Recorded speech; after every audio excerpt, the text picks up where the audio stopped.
I was having pretty hard time breathing, and also couldn't walk because there was no oxygen in my lungs. They put me out in artificial coma, put the ventilator inside my mouth, and in one day called my family and say that there is nothing that they can do more for me.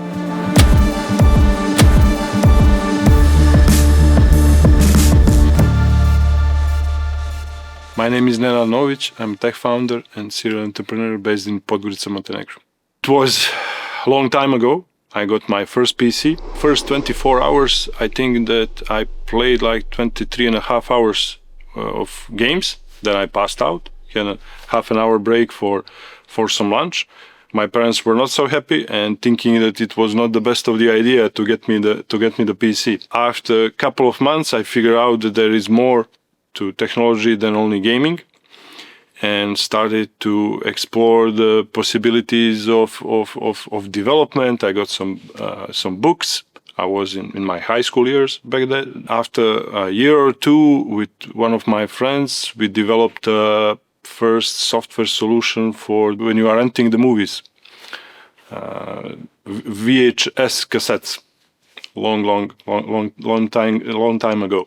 So I got my first money from technology when I was 16, and I liked it because at that age extra money comes handy. In the next couple of years, the internet started to grow. I remember that first there was no internet in Montenegro. We used dial-up to hook to some of the nearest hubs, that was Belgrade or Zagreb or something like that. When internet company came to Montenegro in 1997, I think that I was the sixth user or something like that. I went up early to get my account. That was our first year of university, electrotechnical university in Podgorica. We figured out that we want to make our first startup. Despite the fact that we didn't know that word. I don't think that word existed at that time, but we created Café del Montenegro. That Del was because we listened to Café del Mar compilations that we liked, so we kind of slide in to get some Latin flavor to the name, and we founded and made the first point of gathering people from Montenegro on internet. After a couple of months, it started to grow, and we started to expand. That was the time. Some of your viewers will remember before internet bubble. So internet companies were growing at a pretty high pace at that time. We kind of managed to hook some good deals about promotions, so we were also been able to finance the whole operation through that. And the funny thing is that we found it before Google, for example. We were always joking that we did it in the wrong country. So if we did that at that time in US or in UK or something else, we'd probably be speaking in some other studio now, or maybe not. But yeah, we try to have fun. The entrepreneurship was not on our mind. I mean, when you're 18 or 19, you are not usually thinking about business and investments and all that stuff. So we had a pretty nice run for a couple of years.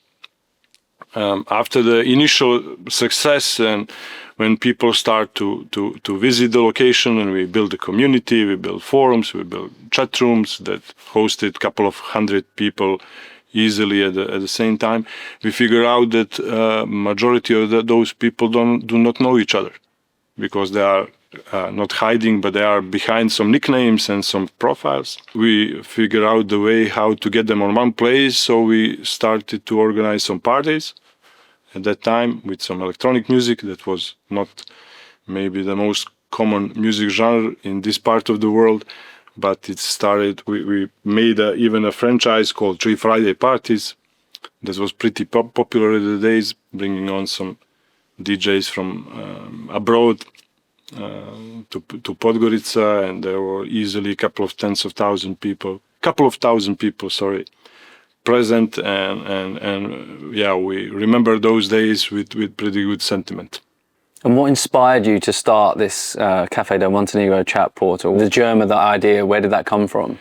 There was like a big country called Yugoslavia, and then all the republics broke off, and everybody had its own place of connection in internet space. And we figured out that we want to plant the flag and make some kind of portion of internet that is Montenegrin, and that is for Montenegrin citizens and for people abroad. So we figured out, we used the opportunity that it was really the early days of internet in our country. So basically 2 months after the first internet service provider opened up, we created that place. So we bet on the possibility. We doubled down on it, and we used the timing and momentum, which is in entrepreneurship the most important thing. And yeah, the rest is history. In the past, you also had a very successful corporate career. What made you walk away from that to start Amplitudo? I figured out that I want to build something from the ground up, and to build some products, solving some problems in the corporate world is more than good. It gives you pretty decent life and pretty good life, but you are kind of like in cocoon. You are strained by the rules and by regulations, and there's a lot of politics in the corporate world. Some of those things I do not like. Some of those things are okay, but I kind of figure out that it's better to leave the corporate world sooner than later. And I think that was a good decision. Was there fear involved in that decision, and how did you manage that? Fear is involved in every decision that you make. If somebody tells you that there's no fear, they are either crazy or stupid. And I'm not considering myself either of those two. One of the most important things in life is not to get fear interfere with your decisions. What were the biggest challenges in scaling it? We like to say that we are one of the better IT companies. There are companies that are bigger than ours and that are more successful than ours. Scaling in IT is not so easy. The last 6 or 7 years in IT were very bumpy. So there was time before Corona, then there was Corona, and time after Corona. And there, of course, in the last couple of years, there is spice of AI involved in everything. All of those time lapses are influencing differently. When you are growing an IT company in this part of the world, in Montenegro, the biggest challenge is the workforce. So there is a huge gap between the universities and the company needs. Universities are not producing the best developers that they possibly could. That is not only in Montenegro, but also in other parts of the world. We tackled that with founding our academy that was working for like 7 years, free of charge, just getting out the courses for web development, mobile development, UX, UI design, all that stuff. And we use that primarily as a base for gathering talents and scaling up. You founded multiple ventures, including Montenegro's first game design studio, Three Hills. What drives you to keep creating new companies? The idea is to try to somehow put Montenegro on the map. A couple of more studios, there are a couple of games that are out, but in the midst of Corona, the gaming was booming because everybody was at home, working from home, and people could not go out. So a lot of people used the mobile phones or PCs for gaming purposes. And we always were dreaming about creating, as I said, some products or some things that can be used not only in Montenegro or in the Balkans or Europe, but all over the world. And IT products are okay and are cool, but games can expand much quicker, much further, and can have much bigger impact. The opportunity arises. We spin off the gaming studio. We used the academy to train the first people. And now we are in the 4th year of operations. There are 10 people working over there. They are funded by the local companies. They are funded by the International Gaming Fund. And they are also funded by Microsoft Corporation to transfer their game to Xbox. So next year might be quite interesting when our gaming studio is involved, because that game will probably go out in the 3rd quarter of next year on Xbox, probably on Sony PlayStation, on Steam, and probably on Nintendo Switch. So we can. Nobody knows how it's gonna play out. We are testing it this week. I personally like it. A couple of guys that are in the gaming world are very positive and very bullish about it, but yeah, we'll keep our feet on the ground and watch for results. How do you decide which ideas are worth pursuing? We have some magic beans that we throw out and then pick the right combination. And we keep those beans very secret, so nobody from the competition takes a hold of it. And once we wake up, we usually have a series of thoughts and prayers sometimes, despite the fact that we are not so religious in the company, but we do tend to do that. Jokes aside, that's the biggest challenge that we don't know how to solve yet. Sometimes we're lucky. We are learning, and I'm learning from mistakes. In the beginning, we were designing products that we like, or that I like, or the team likes, and they were beautiful products, but they were not so popular on the market. 8 years ago or 9 years ago, we developed a mobile application that can help you book sunbed on the great, beautiful Montenegrin coast. And we thought that it was awesome. We also patented the sun umbrella with chargers on it and with some solar power-ups on the top of the umbrella in order for you to charge your phone, etc., etc. And we got 1 or 2 beaches on board, but after a couple of months, we figured out it cannot scale. It was too early. There was no need for it. People were not booking sunbeds in advance. They just show up on the beach and take the sunbed. But everything was developed. We went into production, and then we took it off after a couple of months. Funny thing is that we are currently developed a similar thing for one client in the package with some other things. So we just missed we were too early. The idea was good, but the timing was totally off. And we also, in the next year, we developed a startup that was called My Tree at that point. And we wanted to give the ability for people to plant trees in their names. Or you plant a tree, and then in the map, there's a pin with your picture or your company logo, etc., etc. And the idea was brilliant. There is, I think, 300 to 400 trees in Podgorica that are still alive, and they are pretty big, actually. That was donated through the platform. But the thing is that we couldn't scale. We figured out that it will take us 12 to 18 months to negotiate with the new city.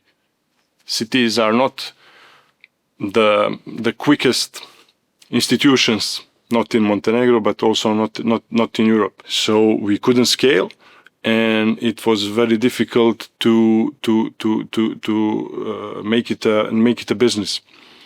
So we went even to Lisbon to Web Summit with it. It was, everybody said, "Wow, this is great! It looks great," but we couldn't make a business out of it. During this year, we are pivoting that idea to build it into the ESG platform for some corporations, offsetting carbon footprints, building all kind of reports for the ESG. So it was dormant for like 5 or 6 years. In the meantime, we were busy trying to pivot, but I think that now the timing is pretty good. Again, to get back to the magic beans, we were oftenly misjudging the timing, and now we are more experienced and we are trying to figure out. We just ask one question: what problems are we solving, and how many people or companies are affected by that problem? So, and that's how we figure out. I mean, it's super easy, but it's also super hard to figure out that that's the right way. We figure out during some mistakes, but I think that it's super easy for people to figure out. So the timing is extremely important, and also the question: what problem are we solving? So very simple equation. Digital Den is a game changer for Montenegro's startup scene. What was your vision when you launched it? It was 2021.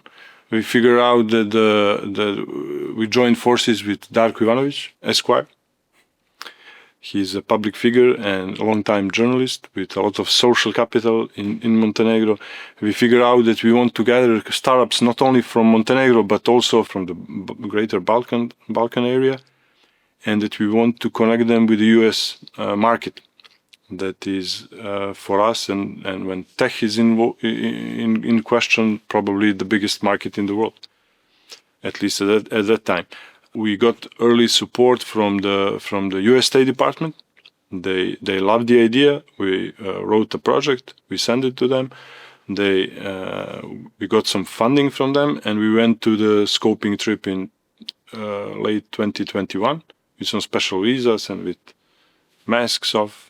I remember then in the commercial flights, there's audio playing that you can take off your mask, but federal fine is $40,000 and I don't know how many months in jail.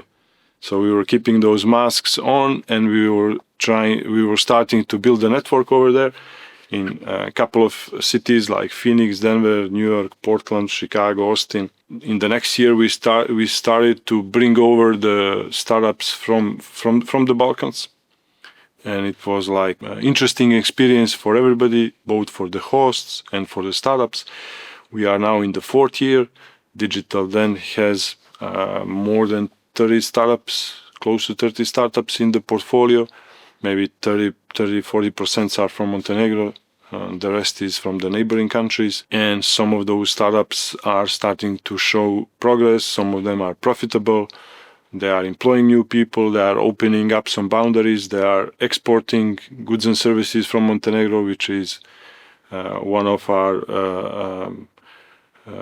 biggest risks to our economy, because our import is huge. Our export is very low. We are primarily leaned on service, on tourism and some service industry, and diversification in terms of IT, in terms of technology and startups is very good for the people and for the economy also. Beyond what you're doing, what kind of founders and ideas excite you at the moment? First, there is a lot of people on social media and on internet. I'm not a huge fan of social media and those stuff, but of course I follow because of the work and because of life.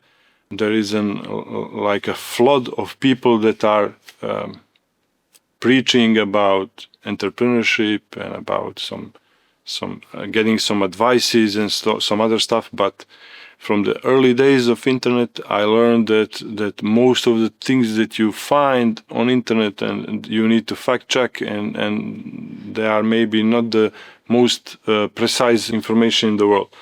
So I'm always cautious when looking in those kind of things. And of course, there is like a huge amount of very more than capable founders, especially in the tech world. In the US, with the companies that I do not need to mention, of course, that are also bringing some both positive and sometimes negative sentiment. They are surely inspiring people and bringing boundary and pushing the boundaries away. So I would my humble advice to the people, to especially young people, would be not to look so much up to some guys or girls that are preaching about entrepreneurship and about those kind of things on internet, but just do the simple math, to look for the problem and look on the ways how to solve it better or cheaper than somebody else. You're now a general partner in the Balkan Tech Fund. What is the long-term goal for this fund? During our travels to the US, I think that I was there like 9 or 10 times in the last 4 years. The people that we met with over there could not believe that there is no VC capital in our country. And we connected with some partners over there and figured out the way that we want to build a small VC fund to start with. That was almost impossible because there was no legislation in Montenegro at that time. So we registered it in Delaware, in US, and it started to grow slowly. But in the recent months, Montenegro adopted the law on alternative funds. So I think from early next year, it will be possible to register legally the venture capital fund in Montenegro. We have pretty solid partners from the US. Some of the companies, it will be probably best for me to not mention because it's still too early, but they are working currently with Microsoft, with Meta, with some renowned companies from the US through digital. Then we have pretty solid partners locally. We have acquired a certain amount of knowledge and experience over the years that we didn't have, and we are hoping that we will connect all of that and spread the word and start the ball rolling. I'm pretty sure that will attract some other players. Montenegro will hopefully be the next EU member in the next couple of years. So that will additionally open up the market. It's a beautiful country. It has a lot of advantages. How do you see Montenegro's role in the wider Balkan tech ecosystem? Montenegro is I think it is the smallest country in the Balkans. People are usually talented people in the past were usually leaving Montenegro in order to utilize their potential in sports, in music, in film, in arts, in tech, in science. It is what it is. You are always looking for some bigger market, some bigger university, bigger center. That's normal. Given that in mind, the impact is traditionally not so huge or not so big. However, this particular part of the Balkans, Montenegro, is having rather ambitious and intelligent people, because it was always hard to endure and in this kind of place. If we compare it to the UK, it's probably similar to Scotland or something like that. So people need to give an extra effort to make it, and that is giving them the push and the urge to succeed. With the digital, then we are trying to reverse that and get the people to reverse that, not to break the wheel like in Game of Thrones, but to reverse it, and to get people from the neighboring countries come to Montenegro and to use the part of the ecosystem that we are building together with other members, with other members from the private sector, from the public sector, and try to utilize on that. There are a lot of perks and advantages of this country, and we are hoping that in the upcoming years things will go into right direction, so people, companies from here and from abroad can utilize and use those advantages in the best way. Just one example, that's something that we are preaching for quite some time.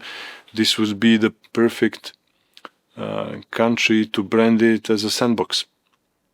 It's a small country, 500,000 to 600,000 inhabitants. It has sea, it has tourism, it has food industry, some other things, and it's probably the new EU member state. and perfect sandbox for any type of technology or company to test or to try their products. And we are trying to push that initiative through. We'll see how much successful we will be. In 2021, you faced a life-threatening battle with COVID. Could you share what happened and what that experience was like? Yeah, that was quite a unique experience. I got pneumonia on both of my lungs. I was having pretty hard time breathing, and also couldn't walk because there was no oxygen in my lungs. I went to the hospital, and in 1 or 2 days they put me out in artificial coma, put the ventilator inside my mouth, and in 1 day called my family and say that there is nothing that they can do more for me. That experience was very tough on the people that were or that are close to me. I cannot remember. I think they were telling me stories about it, but apparently a couple of my good friends were pretty savvy and eager and found some hospital that is available in Austria, get some transportation to that, and woke up a couple of weeks later in the foreign country with a couple of movies that I relived in that 2 or 3 weeks in my head. 4 years passed, but yeah, it was like 0.5 or 1% chance of survival. I'm here, so yeah, I try to make most out of it and try to do some things that would get me to say that the second chance was not, is it futile the best word, or? Wasted. Not that's what wasted. you would say. Thank you. I can tell you that there is no tunnel or the light at the end of the tunnel, or at least in my case it wasn't. How did that experience change your perspective on things? So on life and leadership and business? It took me a while to get back on my feet, literally. I couldn't walk for a couple of months. But yeah, some things, the perspective is changing, and what I'm at least, how I perceiving things and how I'm trying to act is to figure out the way how I can use the resources or the opportunities or the things that I'm involved in order to maximize the positive impact that I can have on the wider area. Is it a group of people or some cities or some towns or some, I mean, from the perspective or from the possibilities that I have. At the end, I think that's the most important pathway that you can change. Yeah, it could go into several directions, but I think the best to describe it is that my motivation is to launch or to build something with my partners and with my friends, some things that are extraordinary for this part of the world, but something above average. Would you say that launching Digital Dem was part of that healing process? Yeah, that's about right. We launched Digital Dem a couple of months after I came back. We launched the gaming studio a couple of months after I came back. So yeah, you can. I mean, the timing is right. So yeah, Did it influence the way that you work? Of course. Funny thing, one of the funny things is that 1 year after I was got back, we were traveling to the US with a cohort of 10 startups, and we were in Vienna waiting for the connecting flight for Washington DC with all the startups, and it was exactly 1 year after I was in Vienna, but in artificial coma. So that was a funny milestone. that I share with the guys, and I was lucky that I had that opportunity. So that is one of my most favorite cities from that time on, and one of the countries that I like the most. What does success look like to you now? Has that definition changed over time from when you were younger? When you are younger, probably the majority of people are measuring success with the bank account, and which is totally okay, and there is nothing wrong with that. Everybody needs to eat. Everybody needs to put food on the table, clothes on their back, their family. However, you can have only one lunch per day, and you can drive one car at a time. You can live in one house. So for me personally, the piling up those things is not something that motivates me. As I said, maybe that's not the best answer, but as I said, what motivates me the most is the impact that something that we are doing is having, and hopefully that impact is the positive one. I always like to say that the journey is more important than the destination. I mean, however corny that may sound, but it's really true, because everybody felt that when you are wishing for something and that something happens, then okay, let's go to the next step or whatever. People are usually not so happy when they reach the destination. However, if you enjoy the journey, then I think that you get the most fun of it, or the most positive things. And if you are lucky enough to enjoy the journey with the people that are similar to you, or that are sharing your values or the view in the world, then I think the impact is the best it can be. And is there a moment you're most proud of?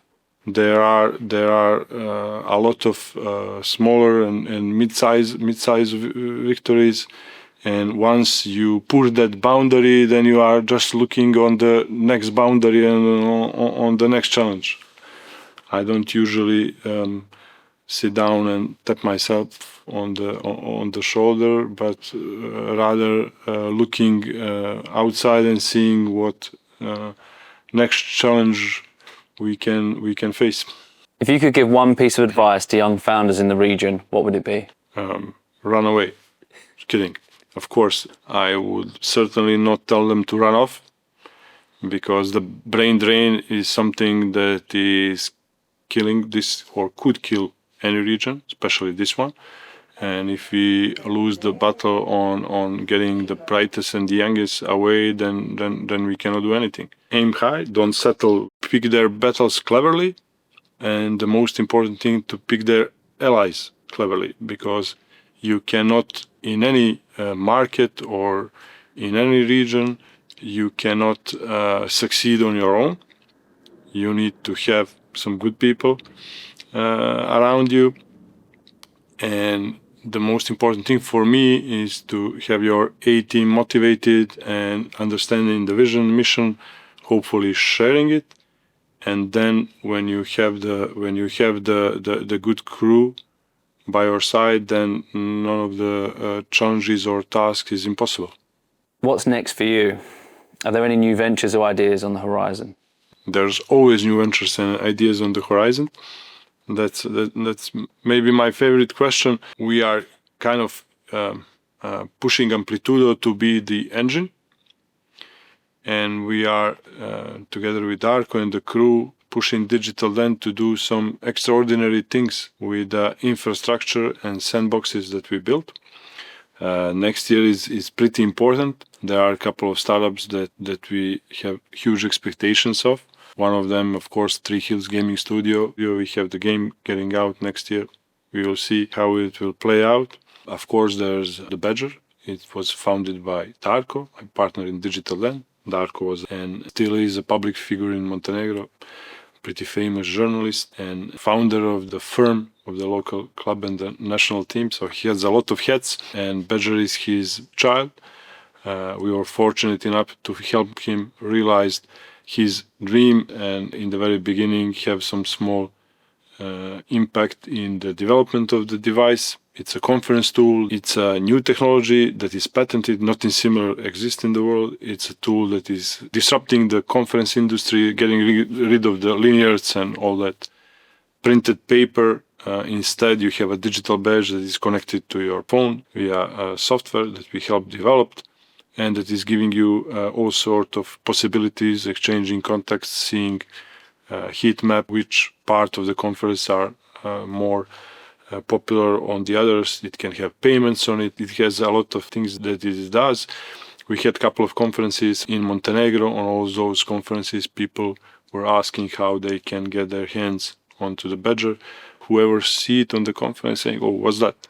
It's new, it's working, and it looks, maybe I can say, sexy. It has a couple of perks that are helping people avoid necessarily costs and improve the experience of the conference business. And we are just revealing the other industries like travel, leisure, payment, etc., etc. We sent a couple of pieces to the States, to Europe, to the Middle East, and we are trying to figure out what is the best strategy for next year. I think that we are putting the pieces on the chessboard in the right manner, and we are slowly starting to see movement. It's going to be pretty interesting because any success that is coming from this part of the world, you can multiply it with 10 or 100 in terms of the blood, sweat and tears, if we may use that terms in the modern ways. You need to push harder to succeed from here, but in the same time, the joy of success and the journey, it's much more satisfying than in some other parts of the world. Accession to EU is obviously coming up, which is also going to bring us huge opportunities and probably influx of some people, companies, funds, and interest from all around Europe that hopefully we will be clever enough to use it in the best way. Do you ever think about slowing down? I watched one good reel a couple of weeks ago. It was about NASCAR racing, and one guy was using the outer barrier in order to surpass the opponents, and he said to his team, I'm not putting my foot off the gas until I see checker flag or God. And that can be the answer. Slowing down is not an option.